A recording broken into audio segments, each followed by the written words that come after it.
जय हिंद दोस्तों, नमस्कार। एक बार फिर से आप सभी का स्वागत है आज की इस नई क्लास में। तो आज दोस्तों हम लोग का देखने वाले हैं साइंस की जो 2000 क्वेश्चन की सीरीज करा रहे थे उसकी ये जो है 9वीं क्लास है। और दोस्तों इसमें जो है क्वेश्चन नंबर हम लोग 376 से 450 नंबर तक देखने वाले हैं। ठीक है। और दोस्तों जितने क्वेश्चन हमने लिए हैं सारे क्वेश्चन जो है एनसीईआरटी के नए पैटर्न पर आधारित है।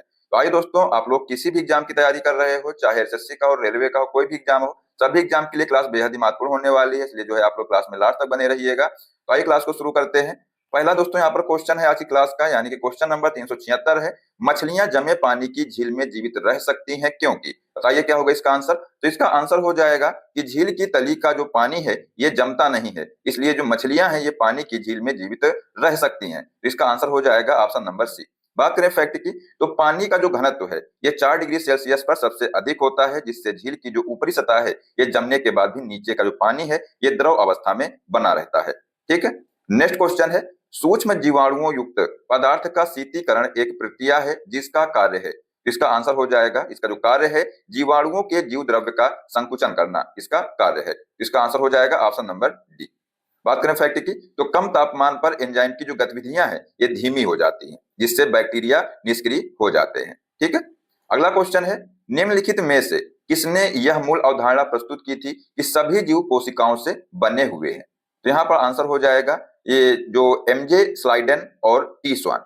ठीक है। इन्होंने जो है यह अवधारणा प्रस्तुत की थी कि सभी जीव जो है कोशिकाओं से बने हुए हैं। तो इसका यहाँ पर आंसर हो जाएगा बी और डी।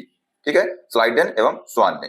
बात करें फैक्ट की, जो कोशिका सिद्धांत है इसका जो प्रतिपादन है अगर आपसे पूछ लिया जाए तो इसका जो प्रतिपादन है स्लाइडेन एवं स्वान ने किया था। कब किया था? तो 1838-39 में किया था। अगला क्वेश्चन है, मछली किसकी सहायता से सांस लेती हैं? आसान प्रश्न है, बताइए क्या होगा इसका आंसर। तो मेरे दोस्त यहाँ पर जो इसका आंसर हो जाएगा गिल्स। मछलियां हैं ये गिल्स की सहायता से सांस लेती हैं, तो आंसर हो जाएगा option number C. Next question है, निम्नलिखित में से कौन सबसे बड़ा जीवित स्तनपायी है? तो आंसर हो जाएगा जो नीली व्हेल है मेरे दोस्त, ये जो है सबसे बड़ा जीवित स्तनपायी है। इसका आंसर हो जाएगा option number D. Next question है, जंतु कोशिका पादप कोशिका से भिन्न होती है क्योंकि जो है इनमें जो है कोशिका भित्ति नहीं होती है, और जो हरित लवक है ये भी नहीं होता है, तारक केंद्रक होते हैं। ठीक है। और जो हीमोग्लोबिन होते हैं तो ये गलत है यहाँ पर। तो मेरे दोस्त यहाँ पर इसका आंसर हो जाएगा ए, बी और सी। ये जो है इस कारण से जो जंतु कोशिका है पादप कोशिका से भिन्न होती है। कोशिका भित्ति और क्लोरोप्लास्ट केवल पादप कोशिकाओं में पाए जाते हैं, तो ये ध्यान रखिएगा, एग्जाम में क्वेश्चन यहाँ से बन सकता है। अगला क्वेश्चन है, कौन सा जीव मिट्टी की उर्वरकता को बनाए रखता है? तो आंसर हो जाएगा जो केचुआ है, ये जो है मिट्टी की उर्वरकता को बनाए रखता है। केचुओं को जो है किसान का मित्र कहा जाता है, क्योंकि यह मिट्टी को भुरभुरा बनाकर उसमें हवा का संचार बढ़ाता है। इसका आंसर हो जाएगा यहाँ पर ऑप्शन नंबर बी। ठीक है, ध्यान रखिएगा। अगला क्वेश्चन है, तारामीन क्या है? बताइए क्या होगा इसका आंसर। जो तारामीन है मेरे दोस्त ये क्या है? तो आंसर हो जाएगा सामुद्रिक स्तनपायी जिन्हें इकिनोडर्म कहा जाता है। ठीक है, इसका आंसर हो जाएगा ऑप्शन नंबर सी। नोट में दिया हुआ है यहाँ पर, जो स्टार फिश है ये वास्तव में मछली नहीं है, यह संघ इक्नोडर्मेटा का एक प्राणी है। ठीक है। अगला क्वेश्चन है, बिना सल्क वाली मछली कौन सी है? तो इसका आंसर हो जाएगा जो कैट फिश है ये जो है बिना सल्क वाली मछली है। आंसर हो जाएगा ऑप्शन नंबर बी। अगला क्वेश्चन है, आरएनए का मुख्य कार्य है। तो जो आरएनए है मेरे दोस्त इसका मुख्य कार्य है प्रोटीन संश्लेषण में सहायता करना। ये जो क्वेश्चन है इंपॉर्टेंट है, एग्जाम में कई बार पूछा भी गया है। इसका आंसर हो जाएगा ऑप्शन नंबर बी। आरएनए का पूर्ण रूप राइबो न्यूक्लिक एसिड है और यह मुख्य रूप से प्रोटीन निर्माण की प्रक्रिया को निर्देशित करता है। ठीक है। अगला क्वेश्चन है, गाल्जी काय का प्रमुख कार्य है। तो जो गाल्जी काय है इसका प्रमुख कार्य है स्राव। ठीक है, तो जिसका आंसर हो जाएगा ऑप्शन नंबर डी। ये जो गाल्जी काय है ये कोशिका का ट्रैफिक पुलिस कहा जाता है। इसको ध्यान रखिएगा, एग्जाम में आ सकता है, क्योंकि मेरे दोस्त यह जो है प्रोटीनों के परिवहन और पैकेजिंग का काम करता है, इसलिए जो है इसको ट्रैफिक पुलिस कहा जाता है। ठीक है। अगला क्वेश्चन है कि कीट निम्नलिखित में संबंधित हैं। बताइए ये जो कीट हैं ये निम्नलिखित में से किससे संबंधित हैं? तो आंसर हो जाएगा आर्थ्रोपोडा से। आर्थ्रोपोडा जंतु जगत का सबसे बड़ा संघ है और कीटों के शरीर में 3 जोड़ी यानी 6 टांगे होती हैं। ठीक है। अगला क्वेश्चन है, सबसे बड़ा पक्षी कौन सा है? तो आंसर हो जाएगा जो शुतुरमुर्ग है मेरे दोस्त, ये जो है सबसे बड़ा पक्षी है। ठीक है। शुतुरमुर्ग का अंडा दुनिया की सबसे बड़ी कोशिका माना जाता है और यह जो है उड़ नहीं सकने वाला पक्षी है। तो अगर आपसे पूछा जाए कि दुनिया की सबसे बड़ी कोशिका जो है कौन सी है, तो ये जो है शुतुरमुर्ग के अंडे की है। ठीक है।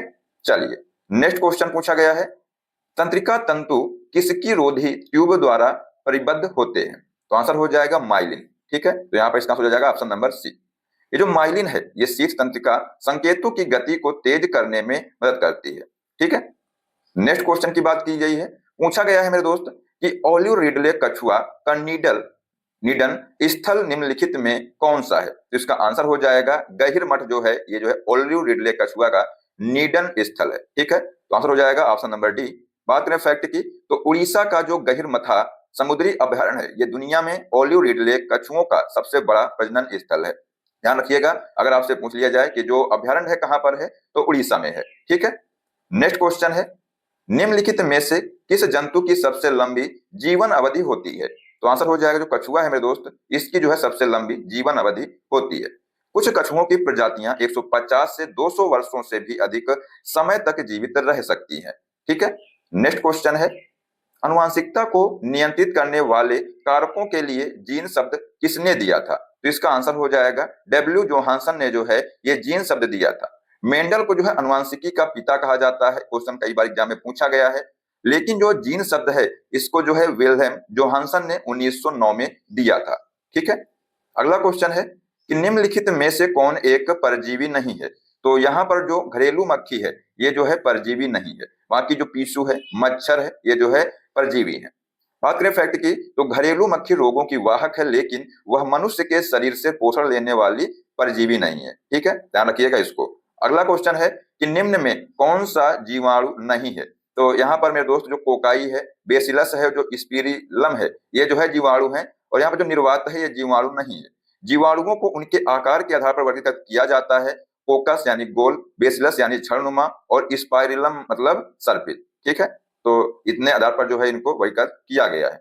नेक्स्ट क्वेश्चन है, दूध से दही जमाने में कौन से जीवाणु काम आते हैं? तो आंसर हो जाएगा इसका लैक्टोबैसिलस जीवाणु। ये भी जो है क्वेश्चन दोस्तों कई बार एग्जाम में पूछा गया है, इसको ध्यान रखिएगा। ठीक है, यह जीवाणु दूध में मौजूद लैक्टोज शर्करा को लैक्टिक एसिड में बदल देता है। इसका आंसर हो जाएगा option number A.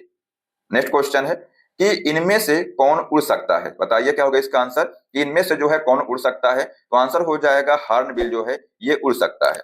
Ostrich, ammo और जो पेंगुइन ऐसे पक्षी हैं जो उड़ नहीं सकते हैं। हार्नबिल अपनी विशिष्ट लंबी और मुड़ी हुई चोंच के लिए जाना जाता है। ठीक है, तो ध्यान रखिएगा।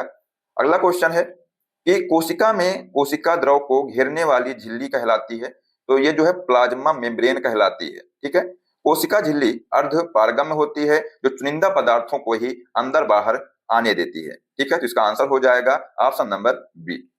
अगला क्वेश्चन पूछा गया है कि लाइकेन दो जीवों का सहजीवन माना जाता है, वे सूक्ष्म जीव हैं। तो आंसर हो जाएगा शैवाल और कवक। ठीक है, लाइकेन वायु प्रदूषण विशेषकर SO2 के बहुत अच्छे सूचक होते हैं, ध्यान रखिएगा। तो इसका आंसर हो जाएगा ऑप्शन नंबर बी।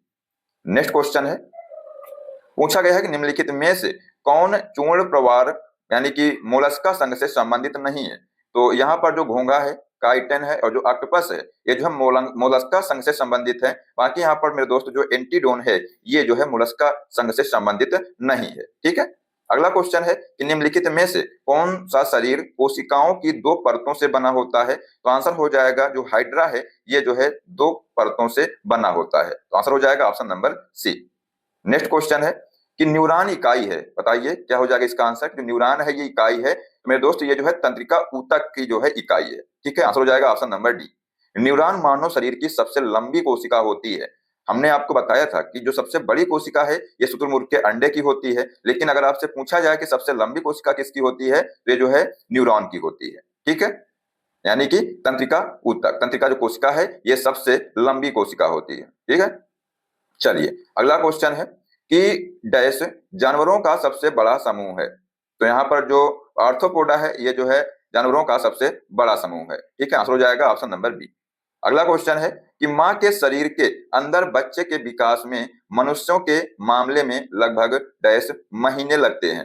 तो आंसर हो जाएगा 9 महीने लगते हैं। ठीक है, नेक्स्ट क्वेश्चन है, ऊतक है एक, जो ऊतक है ये एक समान कोशिकाओं का समूह है। तो इसका आंसर हो जाएगा ऑप्शन नंबर सी। ऊतकों के अध्ययन को हिस्टोलॉजी कहा जाता है, एग्जाम में कई बार ये पूछा गया है, इसको ध्यान रखिएगा। अगला क्वेश्चन है कि चींटी सामाजिक कीट है क्योंकि? तो क्योंकि जो है वह कॉलोनियों में रहती है। ठीक है, इसका आंसर हो जाएगा ऑप्शन नंबर ए। चींटियां फेरोमोन्स नामक रसायन का उपयोग करके एक दूसरे से संवाद करती हैं और कतार में चलती हैं। तो ये क्वेश्चन आप लोग ध्यान रखिएगा, एग्जाम में आ सकता है। जो चींटियां हैं ये किस कारण से जो है एक दूसरे से संवाद करती हैं और कतार में चलती हैं? तो मेरे दोस्त ये जो है फेरोमोन्स रसायन के उपयोग से। ठीक है, अगला क्वेश्चन है कशेरुक दंड की संख्या कितनी होती है? तो आंसर हो जाएगा 33 होती है। मानव शरीर में विकसित होने पर ये हड्डियां आपस में जुड़ जाती हैं और जिससे वयस्कों में जो है इनकी संख्या 26 रह जाती है। इसका आंसर हो जाएगा ऑप्शन नंबर सी। अगला क्वेश्चन पूछा गया है कि सूची 1 को सूची 2 से मिलान कीजिए। तो मेरे दोस्त यहाँ पर जो एक कोशिकीय ये जो है अमीबा अकोशिकीय जीव आते हैं इसके अंतर्गत। उड़ान रहित में दोस्तों कीवी पक्षी आता है। जल एवं थल दोनों में जो है टर्टल यानी कछुआ आता है। और जो बेलनाकार में दोस्त है इससे जो है ये हुकवर्म। ठीक है, तो यहाँ पर इसका आंसर हो जाएगा पहले का चौथा, दूसरे का तीसरा और तीसरे का दूसरा और चौथे का जो है पहला। तो इसका आंसर जो है ऑप्शन नंबर ए में ये दिया हुआ है। ठीक है, चलिए नेक्स्ट क्वेश्चन है कि स्तनपायी जो अंडे देते हैं वो जो जैसे मान लो बत्तख, बिल्ड, प्लेटिपस ये जो है अंडे देते हैं। आंसर हो जाएगा ऑप्शन नंबर बी।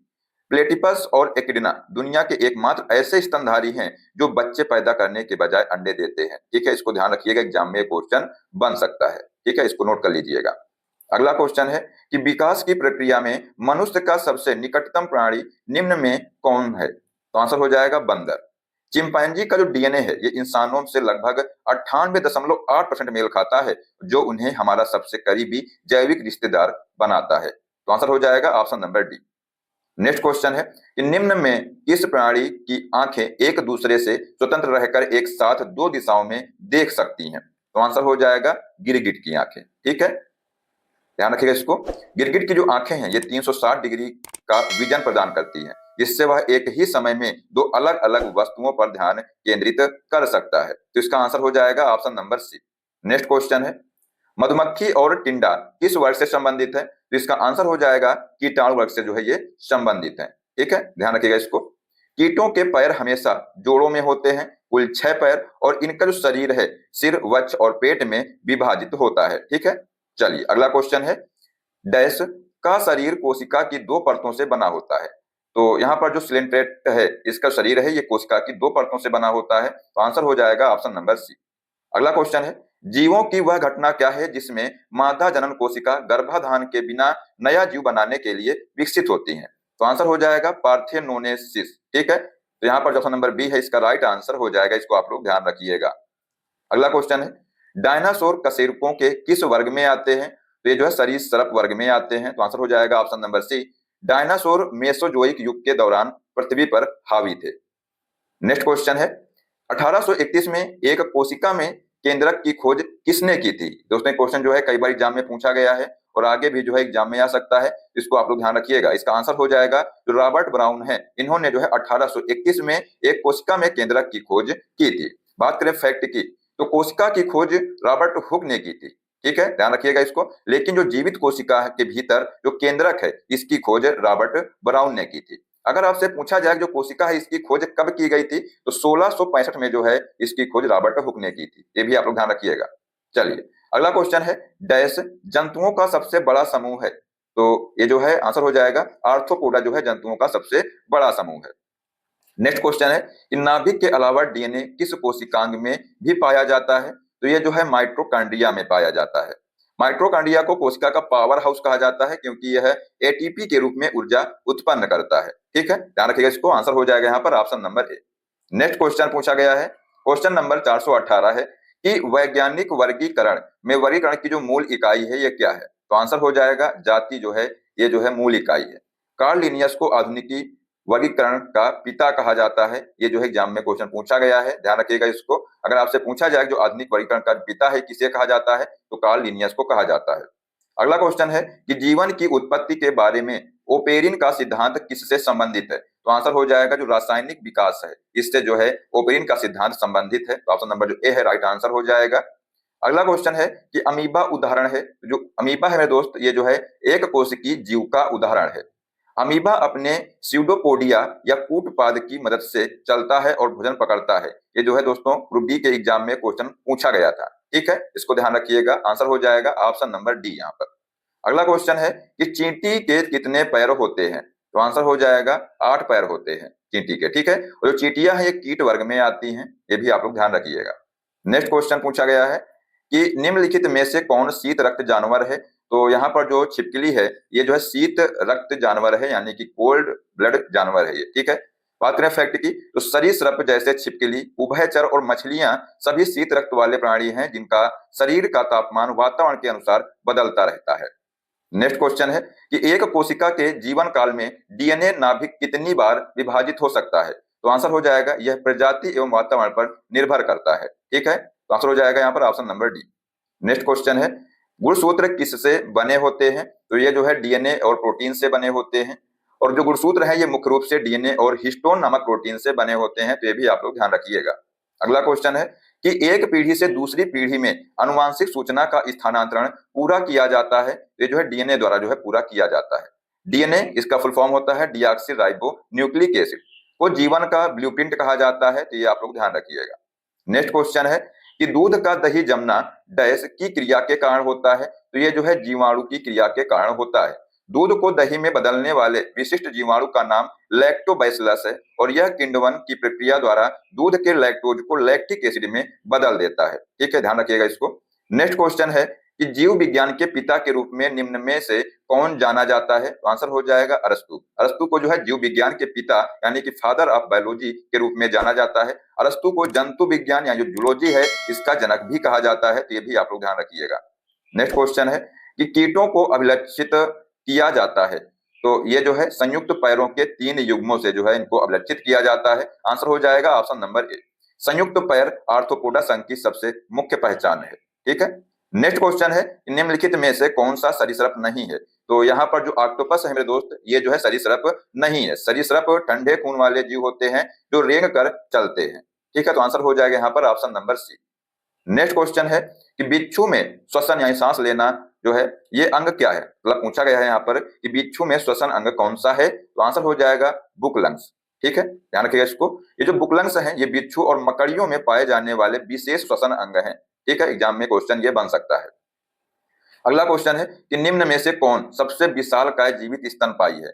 तो आंसर हो जाएगा जो नीली व्हेल है ये जो है सबसे विशालकाय स्तनपायी है, मतलब जीवित स्तनपायी है, ठीक है। नीली व्हेल का वजन जो है लगभग 150 से 180 टन तक हो सकता है, ये आप लोग ध्यान रखिएगा। अगला क्वेश्चन मेरे दोस्त पूछा गया है कि अक्सोन फाइबर को विषमवाहक बनाया जाता है। तो आंसर हो जाएगा माइलिन शीथ के द्वारा, ठीक है। ये जो माइलिन शीथ है ये तंत्रिका आवेगों की गति को कई गुना बढ़ा देती है। तो आंसर हो जाएगा option number A. Next question है कि बेसिलस थुरिंजिएंसिस एक किसका उदाहरण है। तो ये जो है जैवनाशी, ये जो है इसका उदाहरण क्या है, जैवनाशी जो है ये बेसिलस थुरिंजिएंसिस का उदाहरण है, ठीक है। इसका उपयोग जो है बीटी कॉटन जैसी फसलों को कीटों से बचाने के लिए किया जाता है। नेक्स्ट क्वेश्चन है इस एपिथेलियम की कोशिकाओं पर सामान्यतः सूक्ष्मांकुर पाए जाते हैं। तो ये जो है स्तंभी एपिथेलियमी की कोशिकाओं पर जो है सामान्यतः सूक्ष्मांकुर पाए जाते हैं। नेक्स्ट क्वेश्चन है कि निम्नलिखित में से किसमें अनुवांशिक परिवर्तन की घटना उत्पन्न होती है। तो आंसर हो जाएगा डीएनए में। डीएनए के अनुक्रम में अचानक बदलाव को उत्परिवर्तन कहते हैं, तो आप लोग ध्यान रखिएगा। नेक्स्ट क्वेश्चन है कि जानवरों की हड्डियों और दांतों में मौजूद मुख्य रासायनिक पदार्थ है। तो आंसर हो जाएगा कैल्शियम फास्फेट, जो है ये मुख्य रासायनिक पदार्थ है। हड्डियों में मुख्य रूप से ट्राई कैल्शियम फास्फेट पाया जाता है, ठीक है, ध्यान रखिएगा, इसको एग्जाम में आ सकता है। नेक्स्ट क्वेश्चन है कि डैश जीव ऊतक का उदाहरण है। तो आंसर हो जाएगा रक्त जीव ऊतक का एक उदाहरण है। रक्त यानी जो ब्लड है एक तरल संयोजी ऊतक है, ये भी आप लोग ध्यान रखिएगा, एग्जाम में क्वेश्चन बन सकता है। नेक्स्ट क्वेश्चन है कि वह शब्द ढूंढिए जो शेष शब्दों से भिन्न है। व्हेल, डॉल्फिन, शार्क, कॉड या स्टारफिश। तो यहाँ पर जो कॉड है ये दोस्तों जो है सभी से भिन्न है, तो आंसर हो जाएगा ऑप्शन नंबर डी। अगला क्वेश्चन है कि मनुष्य स्तनपायी वर्ग से संबंधित है, निम्नलिखित में से कौन इससे संबंधित नहीं है। तो यहाँ पर जो छिपकली है ये जो है इससे संबंधित नहीं है, क्योंकि दोस्तों जो छिपकली है ये सरीसृप वर्ग में आती है, ये स्तनधारी नहीं है, ठीक है। अगला क्वेश्चन है कि डैश कोशिकाओं का जो पावर हाउस है ये कहलाता है। तो यहाँ पर जो माइटोकॉन्ड्रिया है ये कोशिका का पावर हाउस कहलाता है। आंसर हो जाएगा ऑप्शन नंबर सी। माइटोकॉन्ड्रिया में एटीपी यानी कि एडेनोसाइन ट्राइफॉस्फेट के रूप में ऊर्जा का संचय होता है, इसलिए जो है इसे कोशिका का ऊर्जा घर कहते हैं, ठीक है।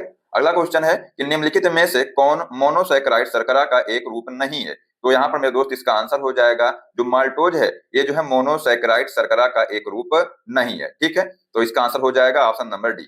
माल्टोज एक डाइसैकेराइड है जो दो ग्लूकोज अणुओं से मिलकर बना होता है। ध्यान रखिएगा, इसको आंसर हो जाएगा ऑप्शन नंबर डी। ठीक है, अगला क्वेश्चन है कि निम्नलिखित जानवरों में से किसकी अपेक्षाकृत अधिक लंबी आंत है। तो यहाँ पर जो खरगोश है मेरे दोस्त, इसकी जो है सबसे अधिक लंबी आंत है। ठीक है, शाकाहारी जीवों जैसे खरगोश की आंत मांसाहारियों की तुलना में लंबी होती है ताकि वे सेलुलोज को आसानी से पचा सके। ठीक है, ध्यान रखिएगा इसको, इसलिए जो है इसकी आंत जो है लंबी होती है।